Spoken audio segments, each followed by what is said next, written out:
5 top tips for people due a baby or that they've got a newborn. My name's Ruth, I'm a health visitor in England. Let's get into it while I'm getting ready to go out.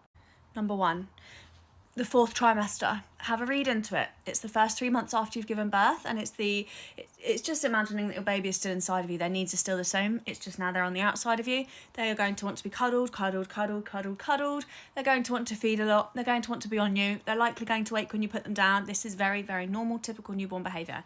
I know people are going to ask, this is the Bondi Stands tinted factor 50.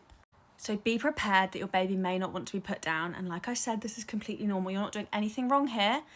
They are designed to want to be held a lot. That is where they feel the safest, the most secure. That's going to help with bond and attachment. That's going to help with feeding if you're breastfeeding. It's going to help with baby brain development, and it's going to actually help with maternal mental health. Number 2, this is like my catchphrase, go with your gut. Your gut instinct will trump a lot. It would trump most people, particularly you as the main caregiver. Your gut will trump everything. So if something doesn't feel right, it doesn't feel right for a reason. Listen to your gut. If it does feel right and you've got people telling you, I don't think you should be doing that, or family members are telling you to put that baby down and you feel like you don't want to, trust your gut. Your gut trumps them. Ignore the societal background noise and go with your gut instinct. Kind of leads me on to my next point, number 3. Everybody is going to judge you, whether they judge that you're doing the right thing or whether they judge that you're doing the wrong thing. So I always say to parents, you're going to be judged regardless of what you choose, so you may as well choose what feels right to you. There are going to be people telling you to put that baby down. You're going to make a rod for your own back. If you respond to your baby crying, they're going to learn how to manipulate you. Makes no sense.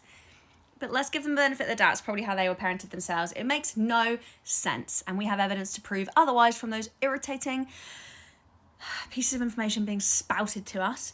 But if you want to cuddle your baby or hold your baby or make any parental decisions that somebody else disagrees with, do what's right for you. Because somebody else will judge you that you're doing the right thing and somebody else is always going to judge you doing the wrong thing. Number 4, skin to skin. Skin to skin is one of the most magical, amazing things you can do with your baby. You or your partner can do it, or the other main caregiver, whoever that may be.